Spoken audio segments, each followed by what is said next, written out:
Hello friend, कैसे हैं आप सभी लोग। आप सभी की तैयारी कैसी चल रही है। आप सभी लोग स्वस्थ हैं। और आप लोगों को हमारे द्वारा जो हिस्ट्री का भी सेशन स्टार्ट किया हुआ है हम लोगों ने, कुछ ही दिनों में ये भी समाप्त हो जाएगा। उसके बाद आप लोगों को सिर्फ यहाँ पे एमसीक्यू क्वेश्चन ही दिए जाएंगे, जिससे आपको कभी फिर हिस्ट्री में कोई प्रॉब्लम ना होगी। जितने भी क्वेश्चन यहाँ से आ सकते हैं या फिर जहाँ से पॉसिबल हो सकता है, ऐसे ही आपको यहाँ पे दिए जाएंगे कुछ एमसीक्यू क्वेश्चन। आप लोगों को 100 से या फिर 150 के लगभग यहाँ पे एमसीक्यू क्वेश्चन तैयार किए जा रहे हैं, ताकि आपको कोई हिस्ट्री में कोई प्रॉब्लम ही ना हो। ठीक है। और जिन लोगों ने चैनल सब्सक्राइब नहीं किया है, उनसे रिक्वेस्ट है कि वो चैनल सब्सक्राइब ज़रूर कर लीजिएगा, साथ में लाइक शेयर ज़रूर कीजिएगा। जितना हो सके उतना शेयर कीजिएगा, और जिनको पढ़ना है वो ज़्यादा से ज़्यादा शेयर कीजिएगा, और उसी वीडियो को ज़्यादा कंप्लीट देखिएगा, जितना हो सके उसे पूरा देखिएगा, तभी आप लोगों की ज़्यादा समझ में आएगा। और जिन लोगों ने पहले पढ़ रखा है उन लोगों के लिए रिवीजन वीडियो हो सकती है। उन लोगों को नोट्स करने की बनाने की ज़रूरत ही नहीं है, क्योंकि उन लोगों को तो यहाँ पर रिविज़न हो जाएगा, जिन लोगों का एग्ज़ाम है और जिन लोगों ने ये सारी चीज़ें पढ़ रखी है।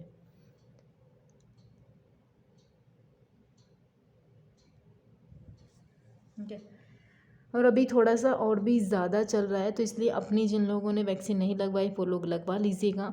और 18+ वालों के लिए भी अभी रजिस्ट्रेशन स्टार्ट हो रहे हैं, वो लोग भी लगवा लीजिएगा। आप लोगों की डेट भी कंफर्म हो जाएंगी जैसे ही आप लोगों के यहाँ पे वैक्सीन आएगी, जिस भी ज़िले में आप लोग रहते हैं। ठीक है, उन लोगों को जरूर लगवाइएगा। और साथ में अपने घर पर ही रहिएगा, घर पर रहकर भी आप पढ़ सकते हैं। घर पर रहकर आप सीमित चीज़ों का यूज़ करके भी काम कर सकते हैं। आप लोग को सिर्फ ज़्यादा नहीं, 1 या 2 महीना ही इस चीज़ को फेस करना है। उसके बाद आप लोगों के एग्ज़ाम भी होंगे, आप लोगों को पढ़ना भी है, जिन लोगों का कार्य है वो सब कुछ होगा। तो इसलिए आप लोग अभी 2 महीने तक तो अपने घर पर रहिएगा, सुरक्षित रहिएगा। ठीक है। तो अब स्टार्ट करते हैं अपने अधिवेशन। हम लोगों ने अधिवेशन कल यहाँ पे कितने किए थे, 6 कर लिए थे। आप लोगों को आई होप वो अधिवेशन भी समझ में आ गए होंगे। इनसे इतने ही क्वेश्चन पूछे जा सकते हैं, और आपको ज़्यादा से ज़्यादा ही पढ़ाया जा रहा है। इतने क्वेश्चन बहुत कम जगह पे आप लोगों को मिलेंगे, क्योंकि इससे पहले क्या होता है, सिर्फ अध्यक्ष बताया जाता है, स्थान बताया जाता है और सन बताया जाता है। इससे ज़्यादा बीच में किसने कौन सी कोटेशन यूज़ करी, कहाँ पे क्या चीज़ हुई, कौन सा पत्र बनाया गया या कौन सा पत्र निकाला गया, ये सारी चीज़ें नहीं पढ़ाता है कोई। इसके लिए फिर आपको अदर बुक्स की ज़रूरत पड़ती है, क्योंकि फिर आप लोग कहोगे ऐसी पहली कौन सी महिला थी जिसने इसी को संबोधित किया। ये सारी चीज़ें फिर आप लोग अदर बुक्स से पढ़ेंगे, तो इसलिए अच्छा है कि आप एक ही वीडियो को पढ़ लीजिएगा, ताकि आपको बुक्स की कोई हेल्प लेने की ज़रूरत ना पड़े। और इसलिए हम बार बार कह रहे हैं कि वीडियो को कंप्लीट देखिएगा, तभी आप लोगों की ज़्यादा समझ में आएगा। और उन सबको भी शेयर कीजिएगा जो लोग पढ़ रहे हैं या जो लोग अभी तैयारी में आए हैं, उन लोगों के लिए भी काफ़ी अच्छी है। वो लोग भी इस वीडियो को पढ़ सकते हैं, समझ में भी आ जाएगा।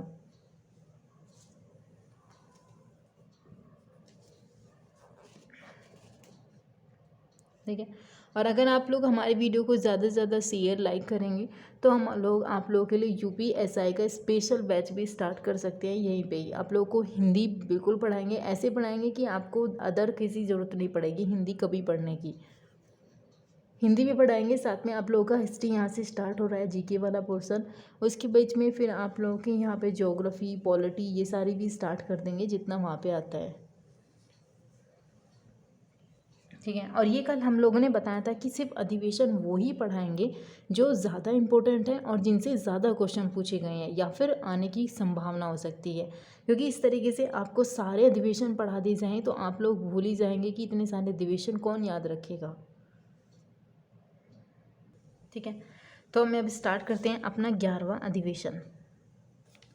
अब ये 11वां अधिवेशन क्यों इतना इम्पोर्टेंट है, क्योंकि ये 11वां अधिवेशन हुआ था 1895 ईस्वी में। कहाँ? पूना में। कहाँ हुआ था 11वां? 11वां भी पूछ सकता है, सन भी पूछ सकता है कि 1895 ईस्वी का। आपको जब मिलान में पूछता है तो यहाँ पूछेगा कि जो 1895 ईस्वी में जो अधिवेशन हुआ वो कहाँ हुआ।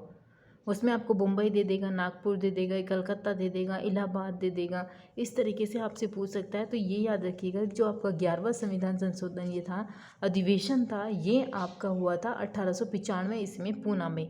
और ये इसके अध्यक्ष कौन थे? अध्यक्ष थे इसके सुरेंद्र नाथ बनर्जी। ठीक है, इसके अध्यक्ष कौन थे, कब हुआ था और कहाँ हुआ था, ये सारी चीज़ आपको हर जगह मिलेगी। लेकिन इनके बीच की चीज़ें भी आपको पता होनी चाहिए। जैसे ये अधिवेशन यहाँ पे क्या हुआ था कि इस अधिवेशन में पुणे के जो चापेकर बंधु थे, दो भाई थे, ये चापेकर ने रानडे को यह धमकी दी थी, यहाँ पे एक रानडे था व्यक्ति, उसको धमकी दी थी कि यदि वो अपनी सोशल कॉन्फ्रेंस, सामाजिक रूप से जो यहाँ पे सम्मेलन होते थे, कांग्रेस अधिवेशन के साथ करेंगे तो वे पांडाल जला देंगे। इन्होंने कहा था कि जो यहाँ पे चापेकर बंधु थे, वैसे इस तरीके से आप लोगों के क्वेश्चन सिर्फ हमेशा स्पेशल सब्जेक्ट में ही पूछे जाते हैं, लेकिन जब आप इन चीज़ों को पढ़ ही रहे हैं तो एक बार ही सारी चीज़ें पढ़ सकते हैं यहाँ से।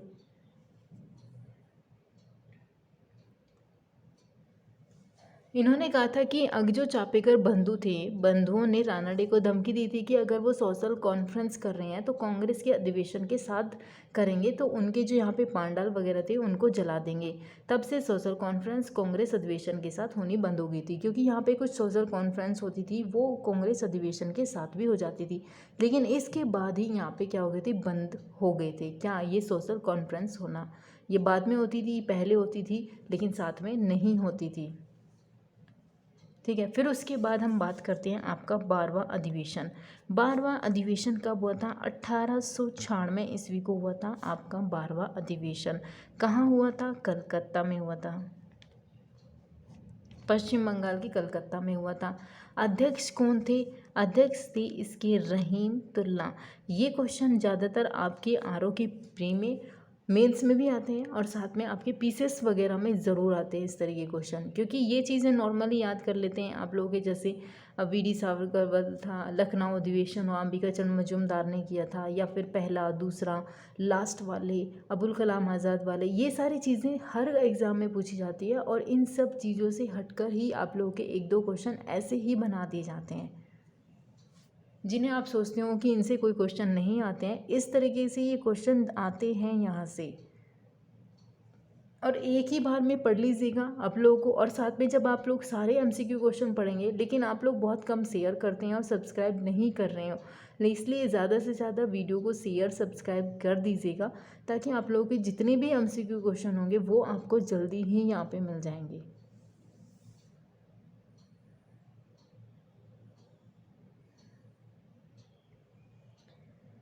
ठीक है, ये था आपका 12वां अधिवेशन। 1896 ईस्वी में हुआ था, कलकत्ता में हुआ था, रहीमतुल्ला सयानी ने किया था। इसका पूरा नाम है रहीमतुल्ला सयानी। अब इसके इम्पोर्टेंट क्या थे, यहाँ पे व्यक्तियों की संख्या घट गई थी, 700 के आसपास, 800 के आसपास ही यहाँ पे से व्यक्तियों ने भाग लिया था।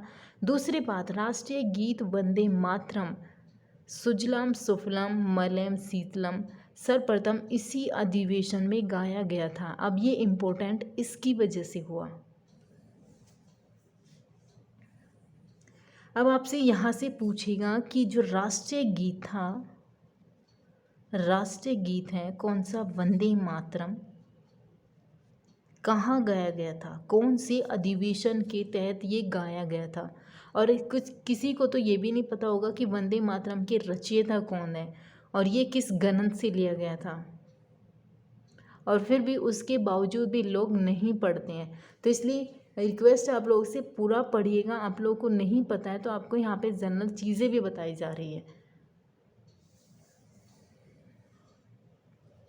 ठीक है, कौन सा अधिवेशन था? 12वां अधिवेशन था, 1896 में हुआ था। कहाँ हुआ था? कलकत्ता में हुआ था, और इसके अध्यक्ष थे रहीमतुल्ला सयानी।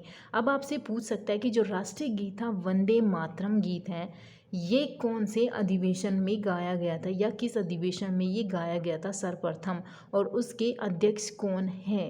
आपसे पूछ सकता है कि इसके अध्यक्ष कौन थे यहाँ पे, या फिर वो सम्मेलन कहाँ हुआ था, अधिवेशन कहाँ हुआ था, ये पूछ सकता है। साथ में यहाँ पे मैच भी पूछे गए क्वेश्चन है, ये आरओ के नहीं, यहाँ पे पीसीएस में ही मैच पूछा गया था कि 1896 ईस्वी का, 1895 ईस्वी के, दोनों पूछे गए थे। ठीक है।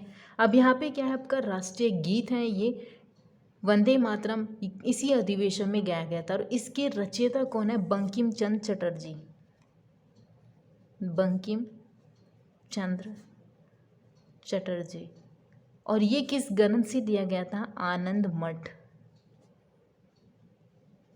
ये लिया गया था आपके आनंद मठ ग्रंथ से, और ये इन्हीं का ही ग्रंथ था। कभी आप सोचो ये किसी और का ग्रंथ होगा, आनंद मठ पूछ ले कि किसका ग्रंथ है, ये बंकिम चंद्र चटर्जी का ही है, यह उन्हीं के ग्रंथ से लिया गया था।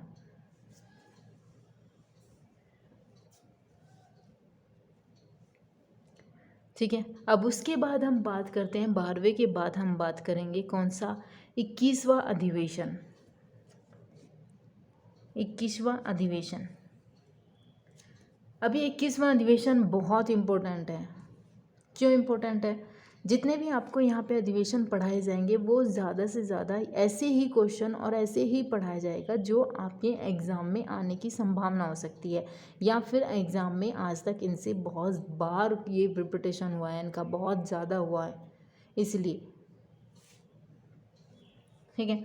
अब हम बात करते हैं आपसे कौन सा 21वां अधिवेशन क्यों इम्पोर्टेंट है। 21वां अधिवेशन आपको पता होना चाहिए 1905 ईस्वी में हुआ था। जिन लोगों ने पढ़ा होगा उनको याद आ गया होगा 1905 का जो अधिवेशन था वो इम्पोर्टेंट क्यों है।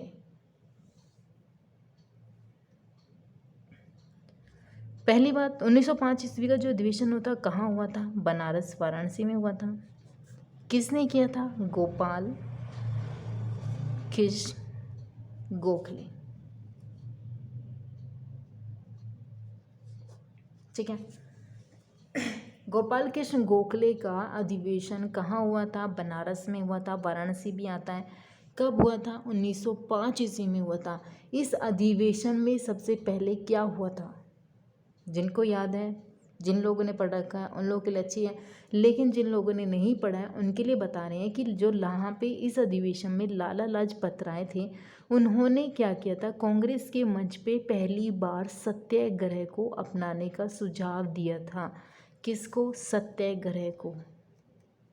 और यही क्वेश्चन पूछा गया था कि पहली बार सत्याग्रह को अपनाने का सुझाव कौन से अधिवेशन के तहत दिया गया था, या फिर वो कहाँ हुआ था, या फिर इसके साथ ये भी पूछ सकता है कि वो उस अधिवेशन के अध्यक्ष कौन थे, और ये भी पूछ सकता है कि ये किसने कहा था, सत्याग्रह को अपनाने का जो सलाह दी गई थी वो किसने दी थी। और ये किसने दी थी? लाला लाजपत राय ने ये कहा, इसका सुझाव दिया था। कौन से अधिवेशन में? 21वां अधिवेशन था। नंबरिंग तो नहीं पूछता है, लेकिन सन जरूर पूछता है कि कौन से सन में हुआ था और कहाँ हुआ था, इसके अध्यक्ष कौन थे।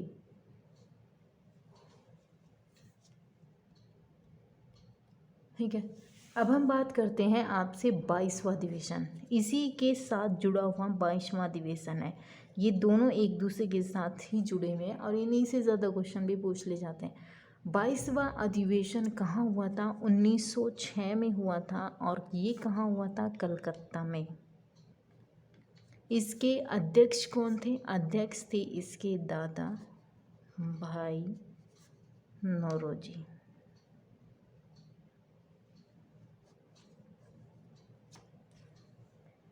ठीक है। अब आपसे पूछेगा कि 1906 का अधिवेशन, जो कांग्रेस के अधिवेशन थे, 1906 का अधिवेशन कहाँ हुआ था? 1906 का अधिवेशन हुआ था कलकत्ता में हुआ था, और इसके अध्यक्ष कौन थे? इसके अध्यक्ष थे दादा भाई नौरोजी। अब ये भी इम्पोर्टेंट क्यों है? आपने इससे पहले वाला अधिवेशन पढ़ा 1905, कहाँ हुआ? बनारस में। अध्यक्ष कौन था? गोपाल कृष्ण गोखले। यहाँ पे क्या चीज़ यूज़ की गई? लाला लाजपत राय ने सुझाव दिया था सर्वप्रथम किस चीज़ को अपनाने का? सत्याग्रह को।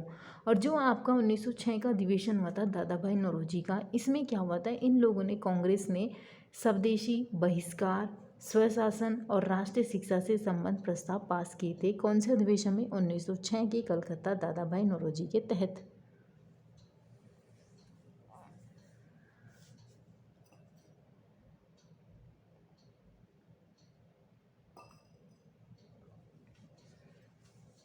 ठीक है। अब इसमें लिख लीजिएगा, यहाँ पे इन्होंने कहा था स्वदेशी अपनाओ, विदेशियों का क्या करो, बहिष्कार, स्वशासन और शिक्षा। इनका क्या किया था, इस प्रकार के प्रस्ताव को यहाँ पे पारित किया गया था।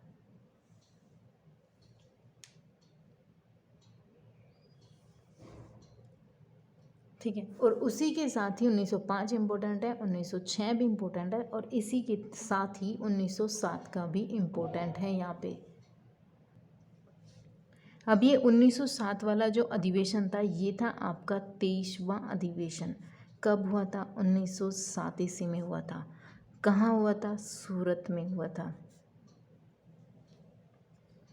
अध्यक्ष कौन थे इसके, अध्यक्ष थे इसके डॉक्टर रास बिहारी घोष। अब आप लोग को याद आ गया होगा ये इम्पोर्टेंट क्यों है। ये तीनों ही इम्पोर्टेंट हैं, 1905 का, 1906 का, 1907 का। 1907 का, 5 का आप लोगों को बता दिया, 6 का बता दिया क्यों इम्पोर्टेंट है। अब 7 का सुनिए कि 7 का इम्पोर्टेंट क्यों है। क्योंकि इसमें क्या हुआ कि यहाँ पे इस अधिवेशन में कांग्रेस में फूट पड़ गई। फूट का कारण था कि कांग्रेस के जो गर्मपंथी नेता थे स्वदेशी आंदोलन का देशव्यापी प्रसार चाहते थे, जबकि नरमपंथी जो उदारवादी थे वो उनका प्रचार केवल कलकत्ता तक ही रखना चाहते थे। मतलब इसलिए क्या हुआ कि दोनों के बीच में क्या हुआ, अलग अलग हो गए, फूट पड़ गई, यानी कि उदारवादी उग्रवादी दोनों यहाँ पे अलग हो गए थे। अब आपसे पूछ सकता है कि कांग्रेस के किस अधिवेशन में कांग्रेस में ही फूट पड़ गई। फूट किस किस में पड़ी, उदारवादी,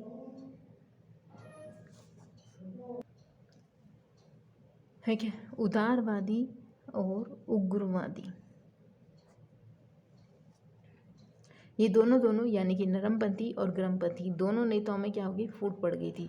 वो चाहते थे पूरे विश्व, मतलब यहाँ पे पूरे भारत में स्वदेशी का व्यापार किया जाए, लेकिन नरमपंथी जो उदारवादी थी वो चाहते थे सिर्फ ओनली कोलकाता तक ही सीमित रखा जाए। इसकी वजह से दोनों के विचार अलग अलग थे यहाँ पे, इसी वजह से फूट पड़ गई थी।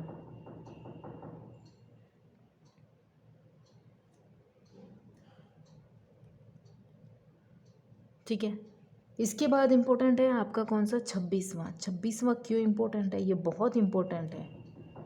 अब ये इम्पोर्टेंट क्यों है, सबसे पहले ये देखिए कि जो 26वां अधिवेशन हुआ था 1911 ईस्वी में हुआ था। कहाँ हुआ था, कलकत्ता में हुआ था।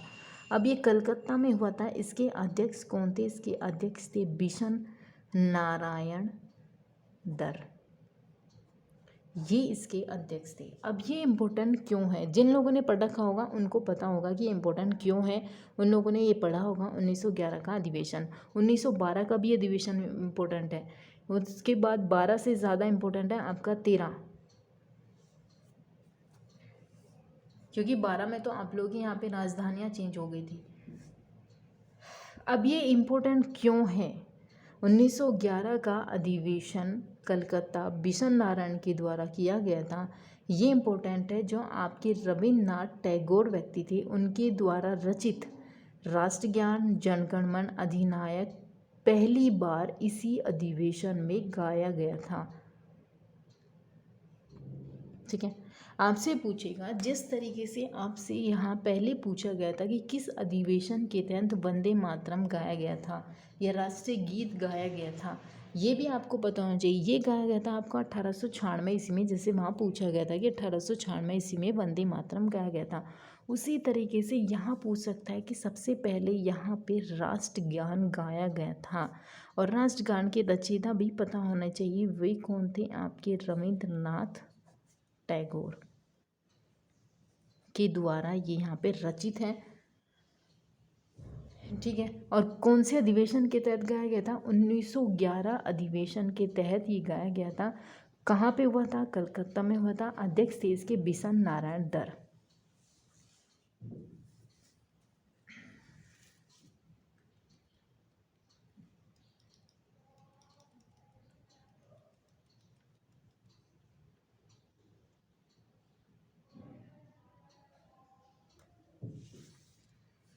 ठीक है, आई होप कि आपको सारे अधिवेशन समझ में आ रहे होंगे।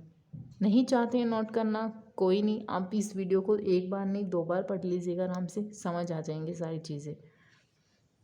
ठीक है, अब उसके बाद हम पढ़ते हैं कौन सा, यहाँ पे पढ़ते हैं हम 1915 का 30वां अधिवेशन। 1915 ये अधिवेशन कहाँ हुआ था? बम्बई। अध्यक्ष कौन थे? सत्येंद्र प्रसाद सिन्हा, ये थे इसके यहाँ पे अध्यक्ष। कहाँ हुआ था? 1915 ईस्वी में हुआ था, बम्बई में हुआ था, सत्येंद्र प्रसाद सिन्हा थे। ये इम्पोर्टेंट क्यों है? क्योंकि यहाँ पे क्या हुआ, इस अधिवेशन में जो बम्बई का गवर्नर था जेम्स मेस्टर उपस्थित हुए थे और उनने भाषण भी दिया था। यहाँ पे जो बम्बई का गवर्नर था उसने यहाँ पे भाषण दिया था और इसी अधिवेशन के तहत जो कांग्रेस के गर्मपंथियों को यहाँ पे वापस कांग्रेस में लिया गया था। किसके तहत? 1915 के तहत बम्बई सत्येंद्र प्रसाद जो सिन्हा था यहाँ पे वापस आ गए थे। कौन? गर्मपंथी। गर्मपंथी वापस कांग्रेस में कब मिले? यहाँ।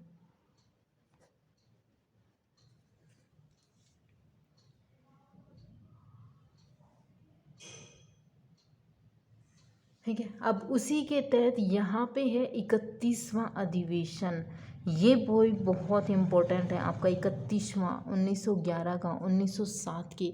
ये अधिवेशन आपके मत भूलिएगा, इनको तो आप जितनी बार पढ़ेंगे उतना अच्छा है।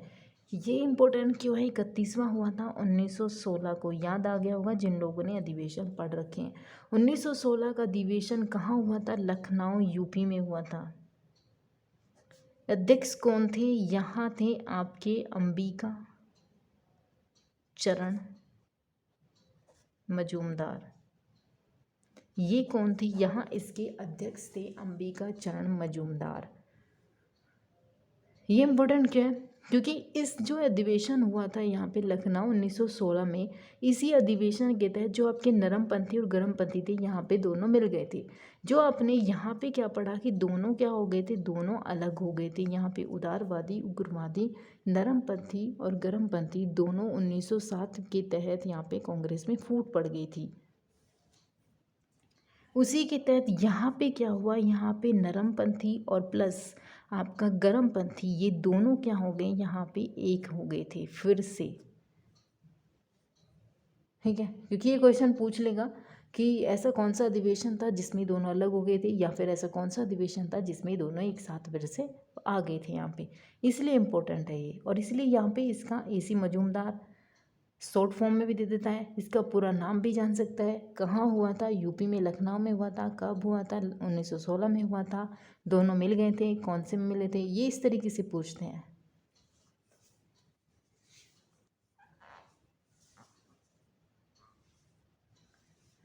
ठीक है, ये आपकी समझ में आ गया होगा।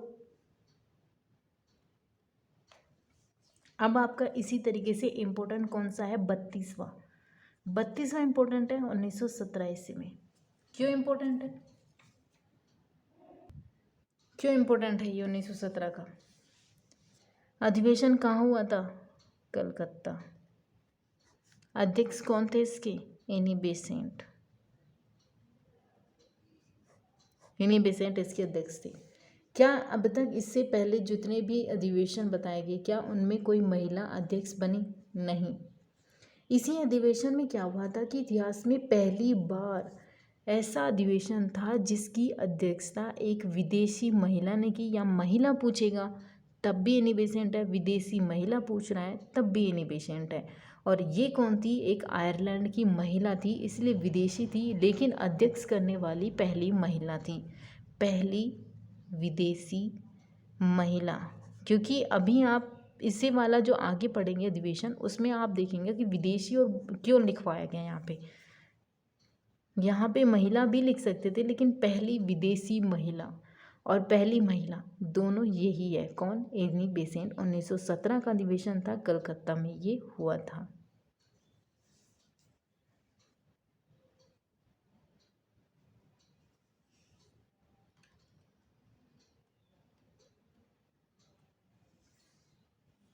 ठीक है, आपके अब आगे जितने भी अधिवेशन बाकी रह गए हैं, ज़्यादा अधिवेशन नहीं है, छोटे थोड़े ही बचे हैं, यानी कि आपके कम ऐसे बचे हैं जो इम्पोर्टेंट हैं, लेकिन वो भी आपको नेक्स्ट वीडियो में कराएंगे। इससे पहले वाली वीडियो को ज़रूर पढ़िएगा।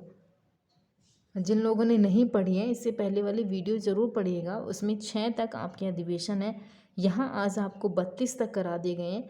सिर्फ वही कराए गए हैं जो इम्पोर्टेंट है, क्योंकि एक्स्ट्रा चीज़ें पढ़ने से अच्छा है आप उन्हीं चीज़ों को भी ज़्यादा फोकस कीजिए जो आपके एग्ज़ाम में यहाँ से ज़्यादातर पूछ सकता है। चाहे वो आपका DSSB हो, UPSI का भी हो, या फिर सुपर टेट तक भी हो, ये यहाँ तक ही पूछे जा सकते हैं।